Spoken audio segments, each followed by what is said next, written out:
पहले आपको कंटेंट से वाकिफ करा दें कि आखिर क्या कुछ चल रहा है पाकिस्तान में, पूरी खबर क्या है। शहबाज शरीफ की हिम्मत कैसे हुई पाकिस्तान को धोखा, अमेरिका को धोखा देने की कैसे हिम्मत हुई? जो अमेरिका ईरान पर सैंक्शन लगाकर उस पर दबाव डाल रहा है, उसके लिए इतनी बड़ी राहत, इतनी बड़ी ऑक्सीजन पाकिस्तान कैसे दे सकता है? क्या ट्रंप साहब को इस बारे में जानकारी है?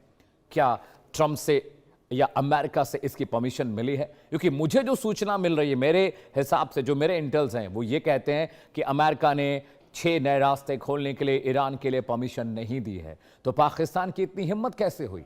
एक ग्राफिक्स के जरिए पूरा इंफॉर्मेशन से आपको वाकिफ कराएंगे। इन्फो नंबर 1 आपके स्क्रीन पर दर्शकों, ईरान तक सामान पहुंचाने के लिए पाकिस्तान ने नया रास्ता खोल दिया है। जी हां, आगे आगे देखिए।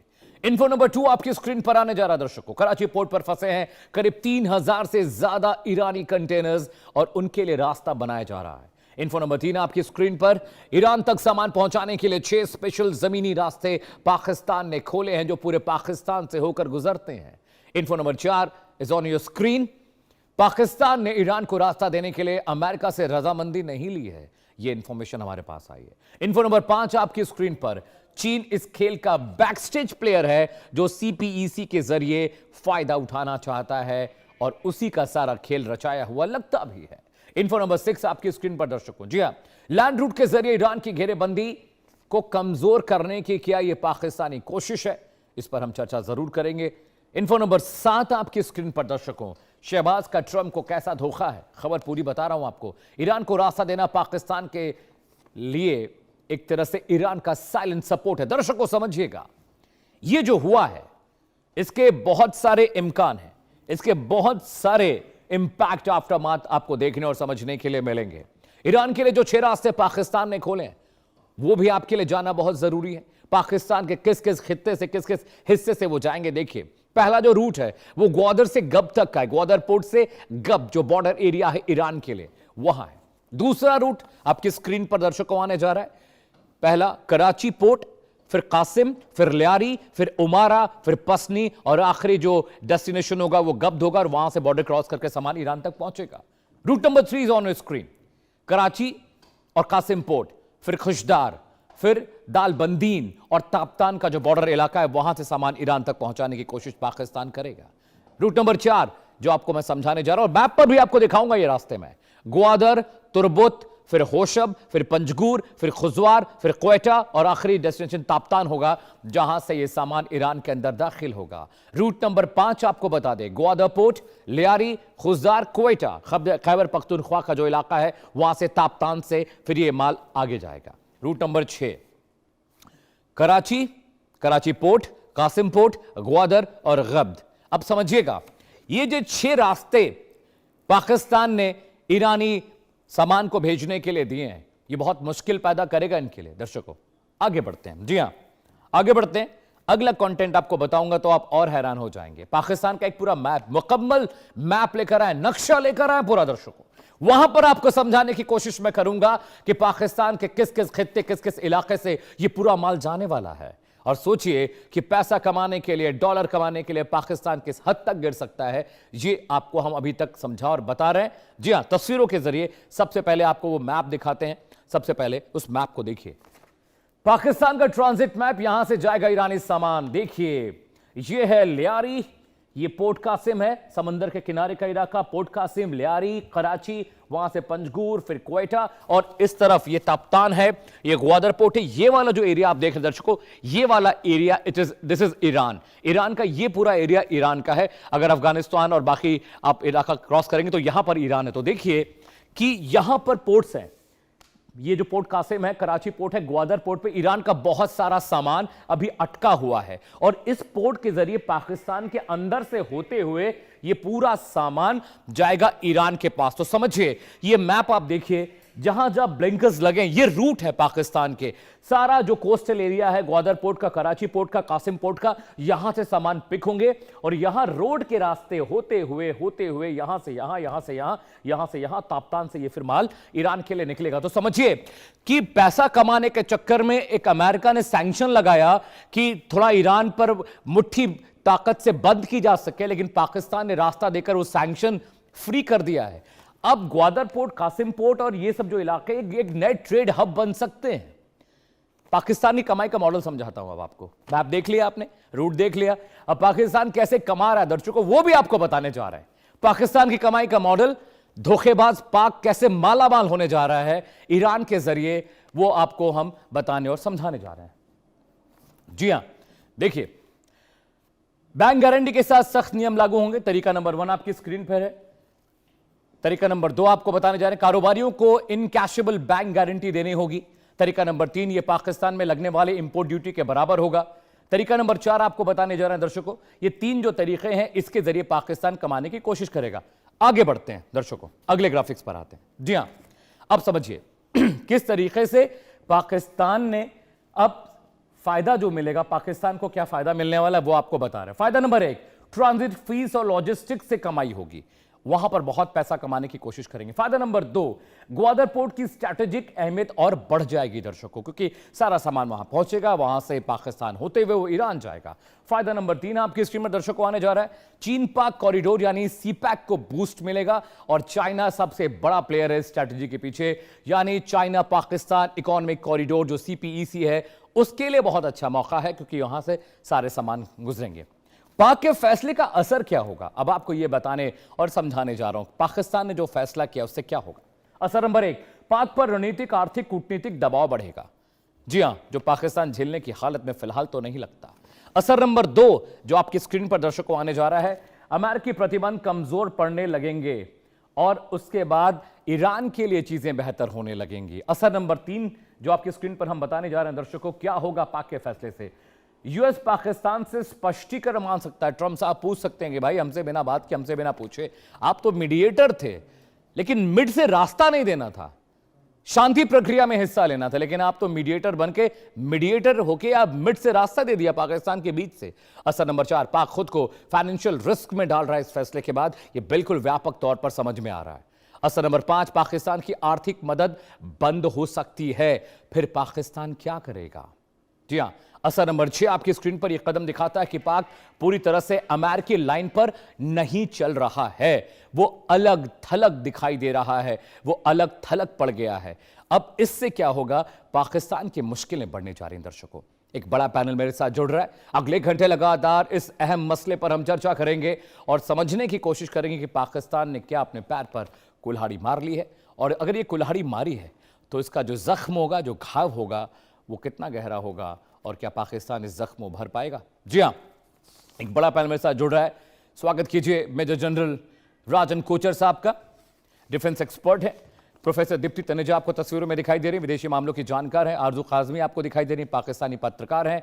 रवि करकरे साहब आपको दिखाई दे रहे हैं, अमेरिका से कुछ वक्त में लाइव जुड़ने वाले हैं। आप सभी का बहुत बहुत स्वागत है। काजमी जी आपका भी बहुत बहुत स्वागत है, जनरल साहब आपका भी बहुत बहुत स्वागत है, और प्रोफेसर दीप्ति तनेजा आपका भी बहुत बहुत स्वागत है। सबसे पहले जनरल साहब मैं आपके पास आ रहा हूँ। पाकिस्तान ने रास्ता दे दिया, 6 अलग अलग मुख्तलिफ रास्ते दिए हैं ईरान के सामान को पाकिस्तान से होते हुए पहुंचाने के लिए, ग्वादर पोर्ट, कासिम पोर्ट, जो भी इनका कोस्टल इलाका है वहां से। एक तरफ अमेरिका ईरान पर दबाव बनाने की कोशिश कर रहा है, स्ट्रेट ऑफ हॉर्मुज़ लॉक कर रखा है ताकि ये सैंक्शंस की दबाव में आकर ईरान जल्दी गिव अप कर दे। पाकिस्तान का ये कदम कम से कम ईरान को बहुत सारी ऑक्सीजन देगा, लेकिन बहुत सारा CO2 ट्रंप को भी मिल जाएगा, मुझे लगता है। धन्यवाद। बहुत अच्छा आपने सवाल, आपका ओपनिंग ये बहुत स्ट्राइकिंग है, और मैं इसको आरजू जी को भी देख रहा हूँ, उनको भी नमस्कार हमारी तरफ से। देखिए, डेस्परेट टाइम्स में डेस्परेट मेजर्स लिए जाते हैं, ये एक पुरानी कहावत है। तो इसमें आज पाकिस्तान को अगर आप देखें, और ये रूट्स बंद हो चुके हैं तेल के, कोई तेल पाकिस्तान में आता नहीं है, आ नहीं रहा है, और तकरीबन 90% पाकिस्तान की डिपेंडेंसी गल्फ ऑयल के ऊपर है, और उसमें ईरान भी शामिल है। ये पाकिस्तान का और इसको ईरान का, मैं पढ़ रहा था कि 3 बिलियन एनुअल ट्रेड है, जिसमें इसको ईरान की तरफ ज़्यादा है। इसका मतलब कि ईरान पाकिस्तान से कम लेता है और पाकिस्तान ईरान से ज़्यादा लेता है।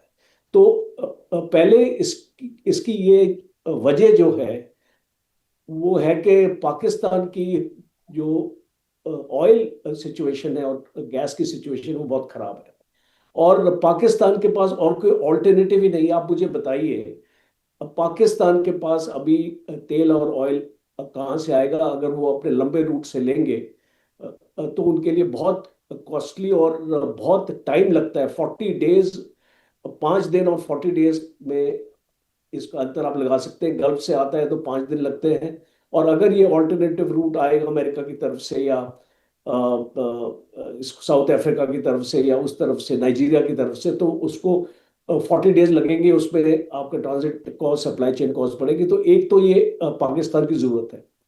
दूसरा अमेरिका का देखिए, अभी इसको अमेरिका को बेशक इसके ऊपर नाराजगी होगी, but at the same time मुझे ऐसा लगता है कि पाकिस्तान अमेरिका को संभाल लेगा, बिकॉज पाकिस्तान अपनी तकलीफ अमेरिका को बताने की कोशिश करेगा कि इसके बिना उसका गुजारा नहीं है।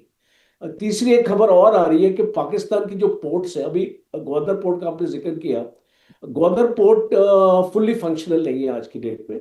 कराची पोर्ट है और उसको वहीं से मेन ट्रेड पाकिस्तान का होता है, और कराची पोर्ट में पाकिस्तान का काफी सामान फंसा हुआ है। ये जो इसको ईरान जाने के लिए, तो उसको उसको भी निकालना पाकिस्तान के लिए बहुत जरूरी है, क्योंकि पाकिस्तान की इकोनॉमी आप जानते हैं कि एक ऐसी स्टेज में है कि डेट फाइनेंसिंग होती है। 33% जो भी पाकिस्तान का पैसा इकोनॉमी में जाता है, जो अपनी जीडीपी की तरफ जाता है, वो लोन्स की तरफ से जाता है। और अभी आपको याद होगा सऊदी अरेबिया ने 3.5 बिलियन डॉलर्स पाकिस्तान को लोन इसलिए दिया है क्योंकि यूएई का लोन पाकिस्तान को चुकाना पड़ा। तो एक सऊदी अरेबिया की तरफ भी पाकिस्तान का झुकाव है। अब चाइना का प्रेशर भी बहुत है, बिकॉज आप जानते हैं कि सीपेक जो है वो पाकिस्तान से होके सेंट्रल एशियन रिपब्लिक जाएगा, और इसको ईरान का एक रूट, बहुत स्ट्रॉन्ग रूट बनता है, क्योंकि अफगानिस्तान का रूट बंद हो चुका है, और अफगानिस्तान के रूट से कोई भी सामान सीपेक के थ्रू आप सेंट्रल एशिया नहीं भेज पाएंगे। तो अभी चाइना का भी दबाव पाकिस्तान के, तो ये मैं इसको शुरू से एक्चुअली बोल रहा था कि पाकिस्तान एक बहुत डेंजरस गेम खेल रहा है। वो एक अमेरिका की तरफ भी इसको बनने की कोशिश कर रहा है और चाइना की तरफ। I don't think Pakistan can sail in two boats. Pakistan को अपना साथी अपना चुनना पड़ेगा, या तो अमेरिका को वो ले या तो चाइना को ले, बिकॉज आने वाले वक्त में सिचुएशन पाकिस्तान के लिए बहुत टाइट हो जाएगी।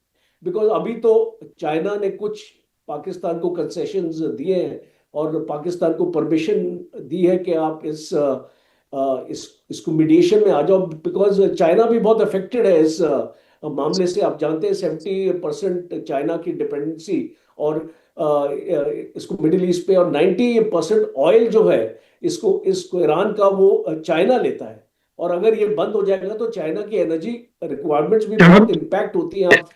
आप समझ सकते हैं कि चाइना के पास सब कुछ है बट एनर्जी और गैस नहीं है। तो इसीलिए चाइना भी बहुत इंटरेस्टेड था कि पाकिस्तान अगर इसको मध्यस्थता में आ जाए, और ये बैकडोर डिप्लोमेसी चाइना ही खेल रहा था, बिकॉज जो भी एक्शन पाकिस्तान ले रहा था इस डिप्लोमेसी में ईरान के साथ, उसमें चाइना का बहुत बड़ा रोल था। और चाइना ईरान को भी कुछ हद तक इन्फ्लुएंस कर रहा था कि वो इस समझौते की तरफ आगे बढ़े। पर अभी सिचुएशन ऐसी आ रही है कि ये ईरान ने इसको अमेरिका से बात करना इसको बंद कर दिया। अमेरिका से अभी कोई भी एक एग्रीमेंट की बातचीत नहीं हो सकती जब तक आपका नेवल ब्लॉकेड उठेगा नहीं। तो मुझे लगता है एंड में मैं इसको कंक्लूड करता हूं अपनी ये जो आर्गुमेंट है इसको, मुझे ये लगता है कि अब पाकिस्तान के लिए बहुत मुश्किल होगा। या तो अमेरिका के साथ उसको अपना साथ रखना पड़ेगा, या तो चीन के साथ वो सेम टाइम पे अपने दोनों बोट्स में शायद सफर नहीं कर पाएगा। दूसरा एक इसका फ्लिप साइड ये भी है कि आज भी अमेरिका को पाकिस्तान की जरूरत है। तो इसीलिए इसको अमेरिका को भी शायद इतना स्ट्रॉन्ग स्टैंड पाकिस्तान के अगेंस्ट वो नहीं लेगा अभी के लिए। और रवि जी भी मेरे साथ जुड़ रहे हैं। रवि करकरा साहब फाउंडर हैं इन्वेस्ट न्यूयॉर्क फोरम के, अमेरिका से, न्यूयॉर्क से लाइव जुड़ रहे हैं। बहुत बहुत स्वागत है रवि जी आपका भी। प्रोफेसर दीप्ति, मैं आपके पास आ रहा हूँ। बहुत मुश्किल है जो पाकिस्तान ने ये किया है। मुझे लगता है कि तो ट्रम्प को नाराज वो कर ही रहे हैं। कुछ सुनाई नहीं दे रहा। You can't hear me? Okay, now we can, now we can. मेरा सवाल दीप्ति मैम आपसे ये है कि जिस तरीके से पाकिस्तान ने 6 रास्ते दे दिए ईरान को कि अपने कंटेनर वेसल्स को पाकिस्तान के अंदर से ले जाकर आप ईरान पहुंचा सकते हैं, ये तो पूरा जो स्ट्रैटेजी अमेरिका की आपने जीरो कर दी। वो सैंक्शन, वो दबाव, वो घेरेबंदी जो अमेरिका कर रहा था, मुझे लगता है इससे ट्रम्प साहब बहुत नाराज होंगे पाकिस्तान से। बिल्कुल, नमस्कार आपको भी, सभी को, पैनलिस्ट को भी। देखिए, ऐसा है कि पाकिस्तान और अमेरिका दोनों एक दूसरे के लिए बड़े सिम्बियोटिक, मतलब यू लव हेट रिलेशनशिप में है एक दूसरे के साथ। मैं ऐसा इसको पुट करूं तो पाकिस्तान जितनी अमेरिका की मजबूरी है, उतनी अमेरिका भी पाकिस्तान की मजबूरी है। लेकिन पाकिस्तान की प्रॉब्लम यह है कि उसने इतने सालों में सिवाय आतंक को फैलाने के, सिवाय एक आतंकिस्तान अपने आप को बनाने के और कुछ इकोनॉमिकली किया ही नहीं है। वो इतने ज्यादा डेट में आ चुका है, वो इतनी ज्यादा डिपेंडेंसी पे चलता है कि वो अपनी सॉवरेनिटी, ऑटोनॉमी, अपनी एक इंडिपेंडेंट फॉरेन पॉलिसी बनाने के लायक ही नहीं रहा है पाकिस्तान। इस स्थिति में पाकिस्तान अभी है।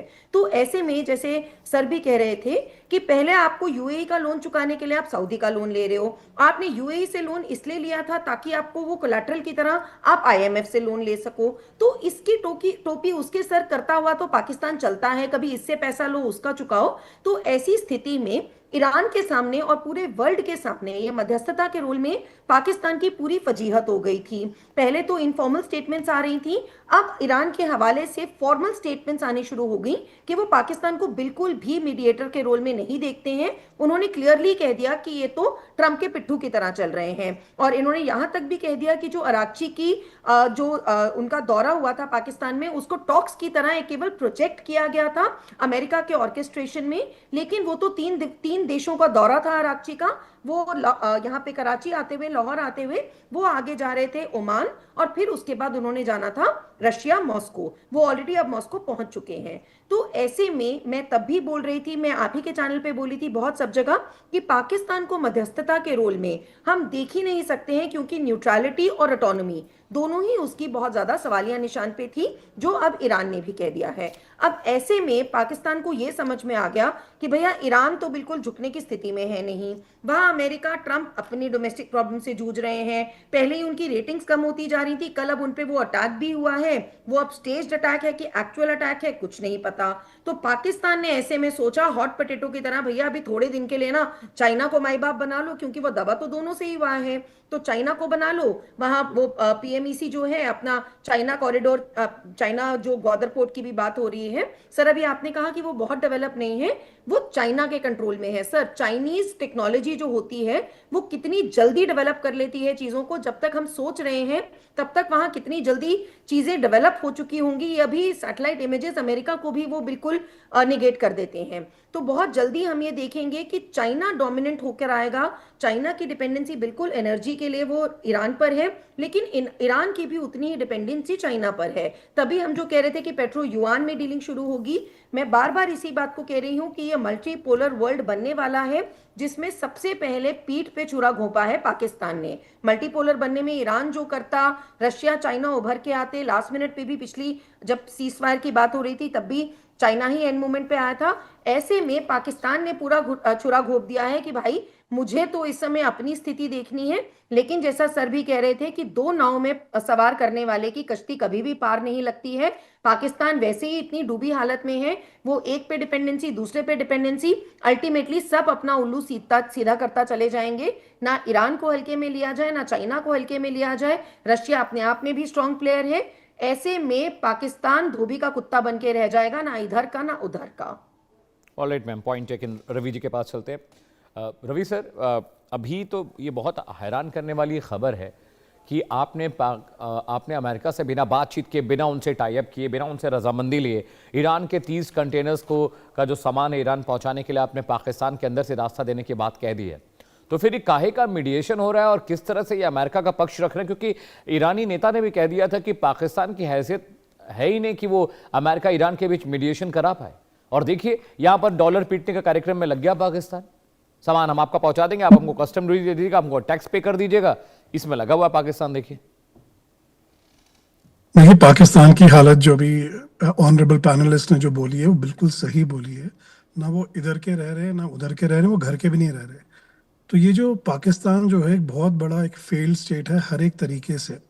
अगर आप सीपेक को ही उठा लीजिए, अगर आप कहें कि वो चाइना जो है उसे बना देगा, पर चाइना को तो बलूचिस्तान जो रिबेल मूवमेंट है उन्हें तो बहुत परेशान किया हुआ है। The reason CPEC hasn't gone anywhere for such a long time is because वो बार बार उस पर अटैक होता रहा है। और ग्वादर पोर्ट का तो आपको पता है, ये पूरा जो है उसमें भी जो है बलूचिस्तान ने बहुत क्लियर बोला है कि हमारी डेवलपमेंट का है। आप तो सारा जो हमारा 1 ट्रिलियन का जो नेचुरल रिसोर्स है, RE है, गैस है और बाकी भी बहुत ज़्यादा मिनरल्स हैं, वो तो चाइना बार बार उसको, सॉरी पाकिस्तान बार बार उसको डोमेस्टिक, और अब उनको लगता है कि ये चाइना के पास जाएगा। तो मैंने तो आपके ही शो में बहुत शुरू से ही बोला है कि पाकिस्तान जो है वो दो उसके जो हैं अलग उसके बन चुके हैं, क्या कहते हैं, मैनेजर्स या सुपरवाइजर कहते हैं। एक बन गया अमेरिका, वो लगा हुआ है उनके पीछे कि आप किसी तरीके से मीडिएशन कराओ। और मैं तो शुरू से पहले दिन से बोल रहा हूँ कि Pakistan has no capacity, no position, no authority today किसी भी तरीके से कि वो कोई मीडिएशन करे। एक टेररिस्ट स्टेट है। अब टेररिस्ट स्टेट जिस, और अमेरिका को देखिए ना, मैंने पहले भी बोला है कि जिसने ईरान का न्यूक्लियर प्रोग्राम बनाया है उसी को आप मीडिएशन में डाल रहे हैं। और दूसरी तरीके से चाइना पाकिस्तान को डंडे मार रहा है, कह रहा है तुम कर क्या रहे हो। तो जो जो फंस गया, वो कहते हैं ना, दो हाथियों की लड़ाई में जो चींटी है वो कुचली जाएगी, और वो होगा। क्योंकि चाइना को बड़ा क्लियर लग रहा है कि आपको हमने इतना पैसा दिया है, इतनी इन्वेस्टमेंट की है, इतनी डेवलपमेंट की है, और हमारे टाइम जब आपको ईरान को सपोर्ट करना था आप तो जाके USA के पास दौड़ रहे हैं। दूसरा, अमित, कंप्लीटली अगर जियो पॉलिटिक्स के हिसाब से पाकिस्तान कोई ऐसा कदम नहीं लेगा जब तक उसको कोई अप्रूवल नहीं मिलता है। तो वही मैं आपको बार बार बोलता हूँ कि वो शी जिनपिंग और ट्रम्प की जो 14 मई की जो मीटिंग होने वाली है, तो ये सारे उसी चक्कर में ये चल रहा है। जो बार बार आप अगर किसी भी थिंक टैंक की एनालिसिस देखेंगे, वो ही आ जाता है कि रेयर अर्थ एलिमेंट्स की जो मोनोपोली है चाइना की, उसको ब्रेक करने के लिए जो ट्रम्प ने बोला make in America, make in America तभी होगा ना जब आपके पास कुछ होगा बनाने के लिए। और सब कुछ आज की डेट में भी चाइना में के पास जाता है। And I feel very strongly कि ईरान जो है उसकी इकोनॉमी बिल्कुल टूट रही है, और वो sir. एक बहुत ब्रेव फ्रंट दिखा रहे हैं।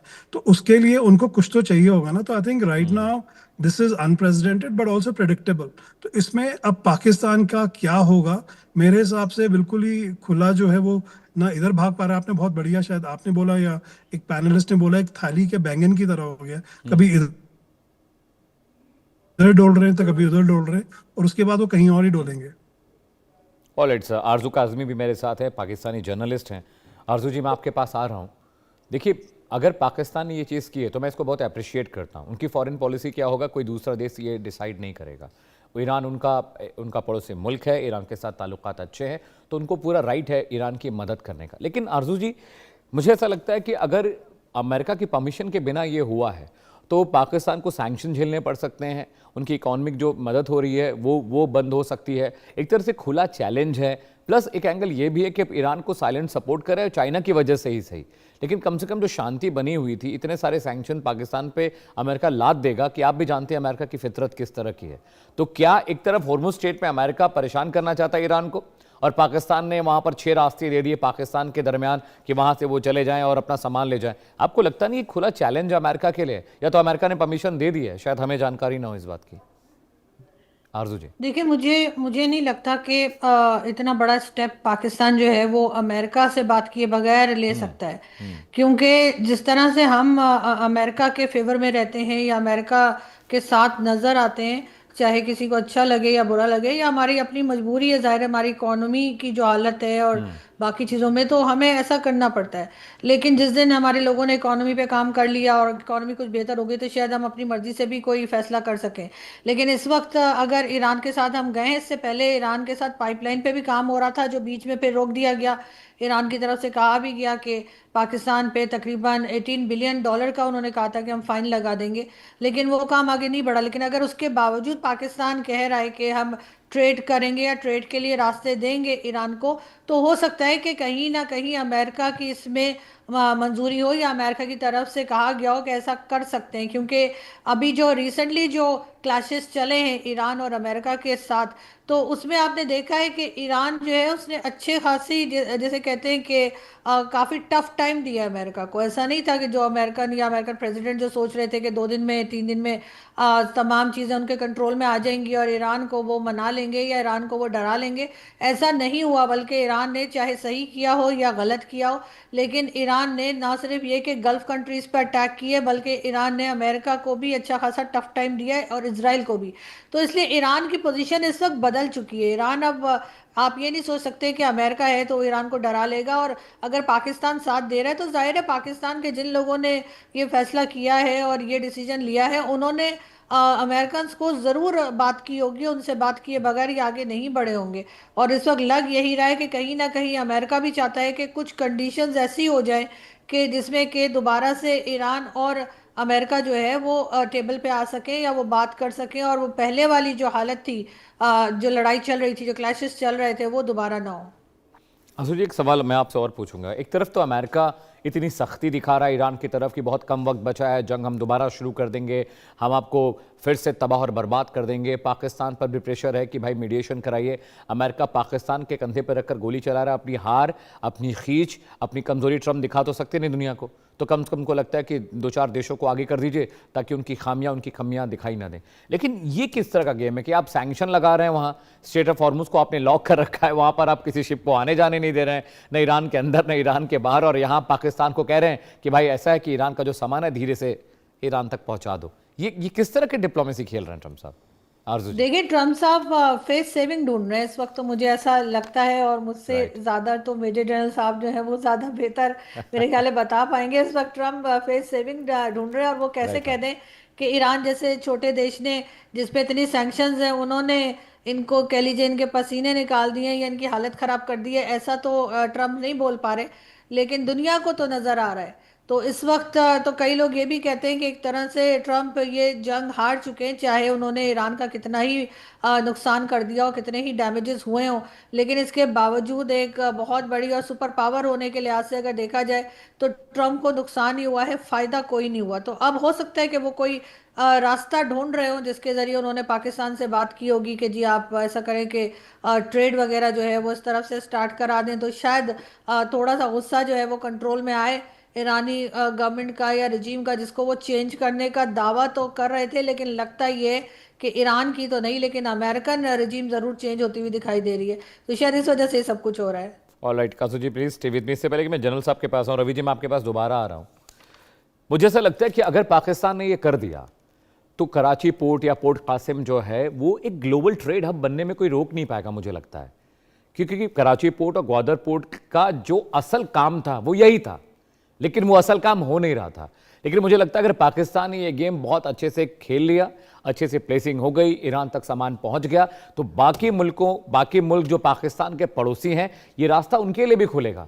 फिर पाकिस्तान कस्टम ड्यूटी के जरिए, टैक्सेस के जरिए उसकी कमाई तो होगी, लेकिन मुझे लगता है ग्वादर पोर्ट और कराची पोर्ट एक ग्लोबल ट्रेड हब बनने की तरफ बढ़ रहा है, अगर ये ठीक तरीके से पाकिस्तान ने कर लिया तो।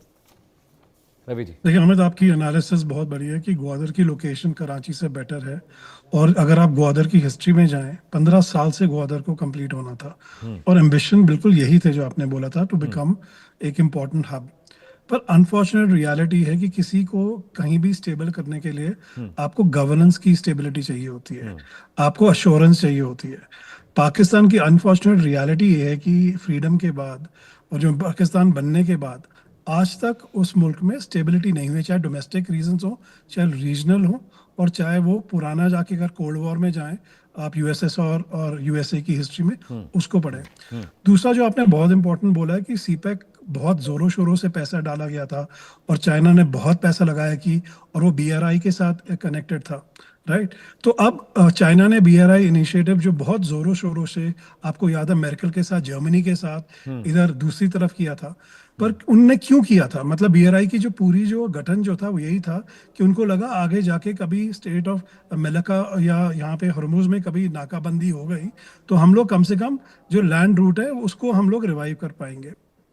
अब इसीलिए मैं आपके वापस इसी प्रोग्राम में मैंने बोला था कि आपको याद करना पड़ेगा कि इंडिया में जब G20 हुई थी तो उसका सबसे बड़ा अकम्पलिशमेंट था IMEC, Indian middle east Europe economic corridor का अनाउंसमेंट होना। अनाउंसमेंट हुआ और वो जो है वो लेफ्ट से जाता है, वो आपका ओमान से ऊपर जाके फिर आपके सऊदी से ऊपर जाके इसराइल, फिर ग्रीस और फिर वो यूरोप जाता है। यूरोप जाता देखिए वो मुझे लगता है वो अब एक्सेलरेट बहुत होगा। और कल भी जब डोवाल सर जो हैं वो यूएई में थे तो मैं बार बार, कल भी मैंने ये ट्वीट किया था कि आईमेक जो है आज की डेट में अगर किसी को अपने पैसे लगाने हैं वो आईमेक में लगाने पड़ेंगे। तो Gwadar is very well located, no doubt, पर देखिए गवर्नेंस एंड स्टेबिलिटी नहीं रही है। और अगर आप देखेंगे, देखिए मैं तो एक ही बार लाइफ में इस्लामाबाद गया हूँ बहुत साल पहले, और मुझे याद है मैं पहली बार इस्लामाबाद गया था 2000 में, आगरा समिट के आसपास। मुझे याद है मैंने बोला देखो कितना बढ़िया शहर है और क्या प्रोग्रेस है। और अब आप हालत देख लीजिए कि कितनी बुरी हालत हो गई है कंट्री की। तो ये जो है ये एक वो कहते हैं ना कि जो आर्मी ने अपने ही चक्कर में जो है पूरे कंट्री को डिस्ट्रॉय कर दिया, और उसमें सीआईए का बहुत बड़ा हाथ है, क्योंकि सीआईए ने ही आईएसआई को स्ट्रेंथन किया है। और खुद जो है सीआईए को, और जो अमेरिका जो है आज की डेट में, उसको ये नहीं पता कि पाकिस्तान के साथ करें क्या, क्योंकि ये भी सर बैठे हुए हैं, ये बताएंगे कि जो नेम जो यूएसए बेसिस है पाकिस्तान में, जिसके बारे में कोई बात नहीं करता है, वो सबको पता है कि बेसिस क्या है। और आपको पता है कि किराना हिल्स में पिछले साल क्या हुआ था। So I would say yes, if there was no situation की कोई इशू नहीं होता, पर वहां पे तो बहुत बड़ा इशू है इंटरनल। अब अफगानिस्तान पाकिस्तान को उठा लीजिए, बलूचिस्तान को उठा लीजिए, तो ये हो नहीं पाएगा। चाहे चाइना के लोग तो भाग के छोड़ के जा रहे हैं पाकिस्तान, कह रहे हैं कि हम लोग यहाँ काम नहीं कर सकते क्योंकि बलूची हम उनको कराची मार में रहे हैं सर, बैठ ढूंढ ढूंढ के। बलूची तो ढूंढ ढूंढ के बिल्कुल मारे हैं चाइनीज को।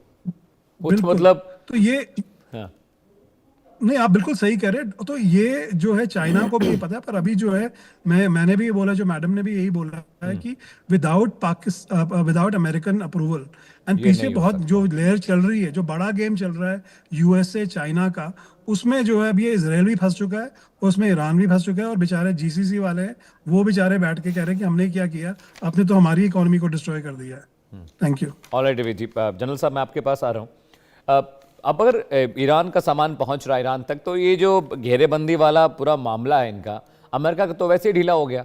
लेकिन सर, चूंकि आरजू भी बता रही है, बहुत इंपॉर्टेंट वैलिड पॉइंट है कि अब दोबारा ट्रम्प साहब को आना नहीं है। एक लॉ है सर अमेरिका में कि 60 दिन से ज़्यादा आप सेना को बाहर नहीं भेज सकते या जंग में नहीं भेज सकते 60 दिन से ज़्यादा। अगर उसके ज़्यादा भेजना है तो आपको फिर वहाँ की सीनेट से, कांग्रेस से अप्रूवल लेना पड़ता है। तो मुझे लगता है कि अप्रूवल वगैरह तो मिलना मुश्किल लग रहा है ट्रम्प साहब को। तो मुझे लगता है ये सब इनिशिएटिव लेके अब वो लग रहा है कि इवैक्यूएशन प्लान पर लग रहा है ट्रम्प साहब काम कर रहे हैं सर। इस कमेंट जी, सबसे पहले मैं एक छोटा एक्चुअली कमेंट इसको देना चाहता हूँ ग्वादर के ऊपर, और जो ये ट्रांजिट रूट अभी स्टार्ट हुआ है।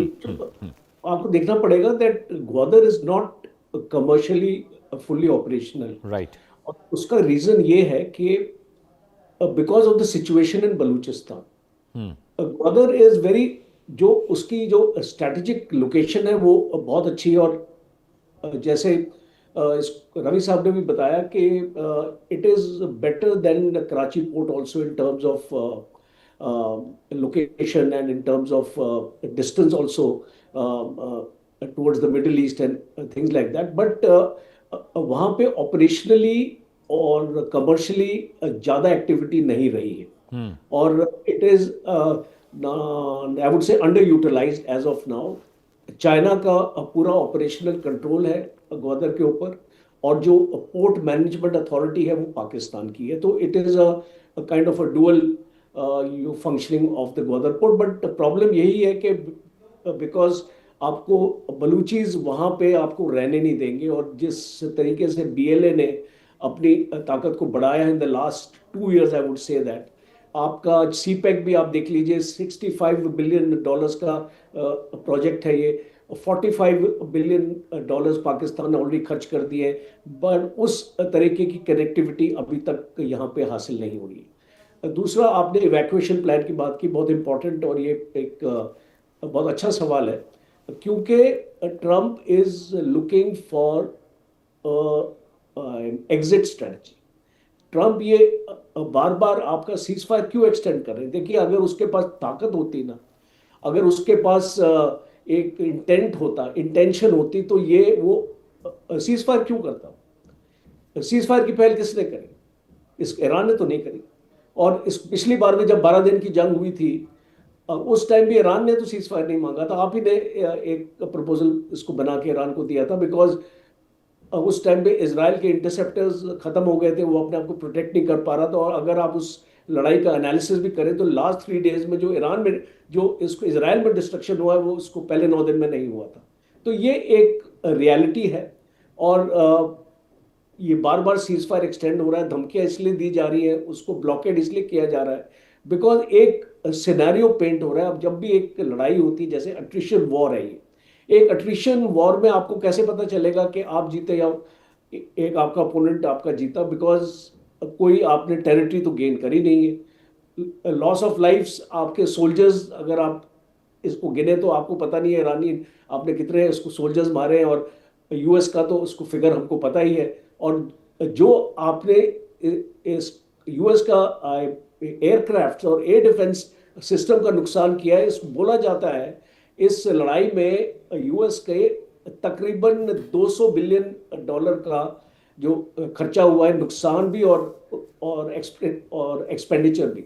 तो एक कंट्री जो $37 ट्रिलियन के डेट में चल रही है, और एक जनरल साहब माफी चाहता हूं, मैं आपको रोक रहा हूं, एक बड़ी खबर है, उसके बाद मैं रिएक्शन आपका लूंगा इस पर।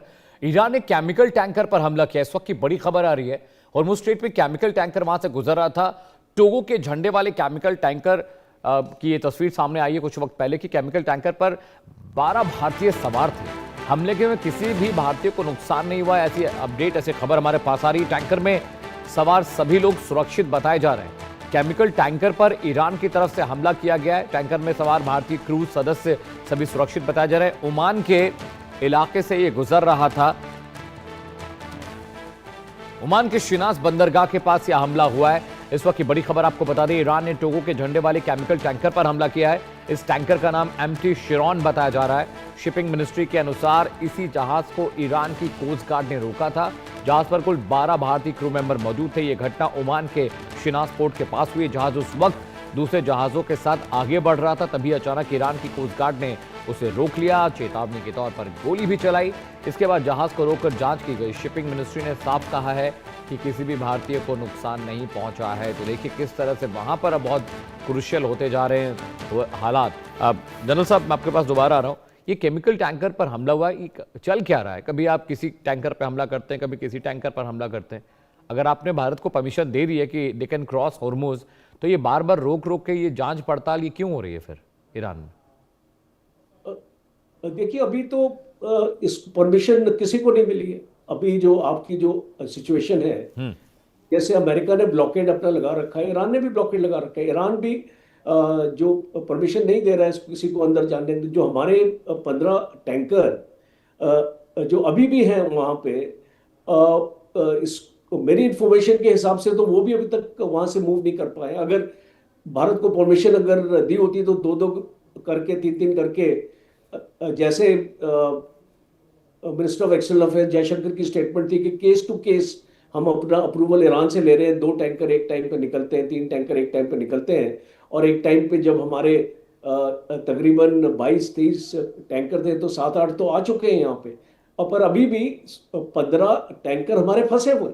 जी। तो इसको ये बोलना कि इसको ईरान ने उसको खोल दिया है, बिकॉज ईरान की जो स्टेटमेंट अगर आप देखें, जब नेवल ब्लॉकेड ईरान ने इस यूएसए ने लगाया था, ईरान ने बोल दिया था that now the straight of Hormuz is also blocked. तो अब ये एक बहुत पिक्यूलियर सिचुएशन आ चुकी है, बिकॉज ईरान भी कुछ प्रेशर एक्सर्ट करना चाहता है जीसीसी कंट्रीज के ऊपर। अब जब तक वो जीसीसी कंट्रीज को टारगेट नहीं करेगा, यूनाइटेड स्टेट्स को कोई फर्क नहीं पड़ेगा। बिकॉज अगर भारत का टैंकर अगर इसको रोक भी देगा तो यूनाइटेड स्टेट्स को कोई परवाह नहीं होती जी। बट अगर जीसीसी का जो ट्रेड इफेक्ट होता है, जो ऑलरेडी हो चुका है, और अगर आप यूएई में भी देख लीजिए, और इसको आरजू जी भी बता पाएंगी, इसको यूएई में प्रैक्टिकली जितने भी बिजनेसेस हैं वो आपके ठप हो चुके हैं, और काफ़ी वहाँ से लोग निकलने शुरू हो गए। बिकॉज अब उनको लगता है कि इसको यहाँ पे उनका कोई ऐसा फ्यूचर उनको दिखाई नहीं दे रहा, एक आपको सेफ्टी नहीं मिली। इसीलिए आपने देखा इसको इजराइल का आयरन डोम इसको खरीदा गया है, इसको यूएई ने, बिकॉज उनके लिए एक डेस्परेट सिचुएशन है लोगों को बताने के लिए कि अब हम अपने आप को मजबूत कर रहे हैं, हमारा एयर डिफेंस इसको मजबूत करेगा। पर इसको मुझे बताइए, Iron Dome is not effective against drones. वो जब आपके स्वॉर्म ड्रोन्स आएंगे, 50-100 ड्रोन्स एक टाइम पे आएंगे, तो आपका कितना आयरन डोम इसको रोक पाएगा? इजराइल कितना इसको रोक पाएगा? Alright sir, it alright. Is effective against missiles, जब ऐसे आपके लार्ज वैल्यू टारगेट्स होते हैं, but against swarm tactics I don't think Iron Dome is successful. But एक ये पोस्चरिंग भी है, एक मैसेजिंग भी है जो यूएई अपने लोगों को दे रहा है कि हम अपने एयर डिफेंस को मजबूत कर रहे हैं और इसीलिए आप सुरक्षित हैं। तो बट ग्राउंड में तो सिचुएशन ये है नहीं। तो इसीलिए मैं बोलता हूँ ये जो आपने टैंकर का जिक्र किया है, ये कोई हमारे लिए डिफरेंट रूल्स नहीं इसको क्रिएट किया है ईरान ने। अगर जी। सबके लिए बंद किया तो सबके लिए बंद ही है। Alright sir. अब दीप्ति जी, मैं आपके पास आ रहा हूँ। अगर ये एक हाइपोथेटिकल क्वेश्चन है, मान लीजिए अगर अमेरिका ने परमिशन नहीं दी है पाकिस्तान को, प्रोफेसर दीप्ति, तो ये कितना बड़ा एक तूफान लेकर आएगा पाकिस्तान के लिए? मैम देखिए, again as you said, hypothetical question है ये, लेकिन ये तूफान कहाँ पे स्टार्ट हो और थमे कहाँ पे, ये सबसे बड़ी प्रॉब्लम हो जाएगी अमित पाकिस्तान के लिए। Right, क्योंकि ma'am. देखिए, जो ये ग्वादर की बार बार हम बात कर रहे हैं, ग्वादर का सारा जो एरिया है वो बालोच में है। बालोच की पाकिस्तान के साथ क्या प्रॉब्लम्स हैं वो हम सब जानते हैं, वो वर्ल्ड नोन प्रॉब्लम्स हैं। अब उसके चलते बालोच और चाइना की नहीं बनती है, चाइनीज की, चाइना का सारा इन्वेस्टमेंट ये ग्वादर में है। तो ये अपने आप में इतनी ज्यादा कॉम्प्लिकेटेड सिचुएशन है कि आप जो कह रहे हो कि अगर हाइपोथेटिकल सिचुएशन भी ये हुई तो ये कहीं पाकिस्तान के दो टुकड़े जो 1971 में हुआ था, वो पाकिस्तान के लिए 2026 में इतिहास रिपीट ना हो जाए कि ग्वादर के चलते वहां चाइनीज का भी इन्फ्लुएंस, चाइना को पाकिस्तान की सपोर्ट चाहिए होगी, बालोच को भी वो अगर फंडिंग की जरूरत हो जाए कि चलिए, because see there are no permanent friends and enemies in geopolitics. तो इसके चलते अगर बालोच को पाकिस्तान से फ्रीडम दिलाने के लिए जहां से भी उनको सपोर्ट मिलेगी, बालोच वो सपोर्ट लेगा। And China is a pure businessman, उसको केवल अपना पैसा दिखता है कि कहां से मेरा पैसा जाता है, उसको कोई फर्क नहीं पड़ता कि कहां से मेरी किसकी एलिजियंस थी, किसने मेरे कब तलवे चाटे। तो पाकिस्तान के लिए ये एक बहुत, मैं कहूंगी, एक बहुत डिफिकल्ट सिचुएशन में पाकिस्तान ने अपने आप को डाल लिया है। एक शायद शॉर्ट टर्म गेन के लिए वो लॉन्ग टर्म अपने एंगल्स बिल्कुल भूल गया है, उसको नहीं समझ में आ रहा। बिकॉज द प्रॉब्लम, जैसे आरजू जी भी कह रही थी, प्रॉब्लम पाकिस्तानी इकोनॉमी के साथ ये रही है कि कभी उन्होंने अपनी ऑटोनॉमी की तरफ इतना ज्यादा एक जिसे कहते हैं ना, इकोनॉमिकली स्ट्रॉन्ग कर लीजिए as a backing for your international autonomy, वो कभी कर नहीं पाए हैं। तो इसके चलते पाकिस्तान के लिए ये बहुत ज्यादा, अगर ये हाइपोथेटिकल सिचुएशन सही हुई तो बहुत ज्यादा प्रॉब्लमैटिक सिचुएशन हो सकती है अमित। ये ठीक है, रवि जी के पास जा रहा हूँ सर, ज़्यादा वक्त मेरे पास नहीं बचा है। मैं चाहता हूँ आप इस डिस्कशन को क्लोज करें अपने कमेंट के साथ। रवि जी, सिर्फ अगर पैसा कमाना मोटिव है तो ये बहुत मुश्किल है पाकिस्तान के लिए कि आप सबको प्लीज़ नहीं कर सकते। आपने अपनी 40% 70% एसेट्स चाइना को बेच दिए हैं, आप अमेरिका को प्लीज़ कर रहे हैं, आप चाइना को प्लीज़ कर रहे हैं, आप रशिया को प्लीज़ करना चाहते हैं, आप ईरान को प्लीज़ करना चाहते हैं। एक स्कूल में एक स्टूडेंट सभी का दोस्त तो नहीं हो सकता ना, बहुत कि ही आपको बढ़िया सब आपने लोग बोला। पसंद करें, ये तो नहीं हो सकता सर।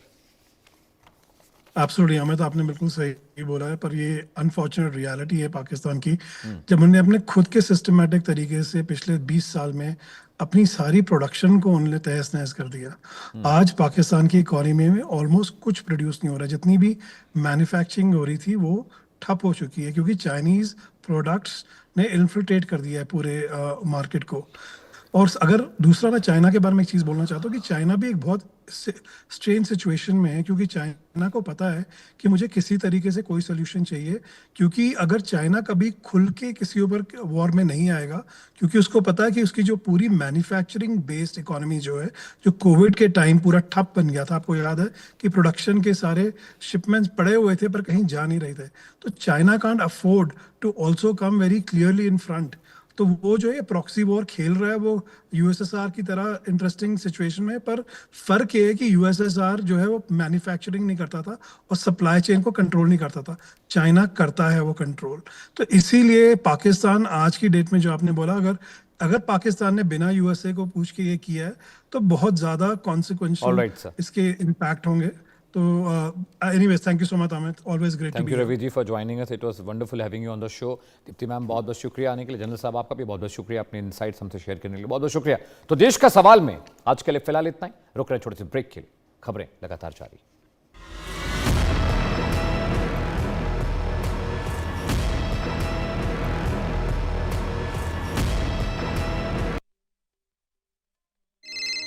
हेलो मैडम, एक शानदार प्रीमियम ऑफर है आपके लिए।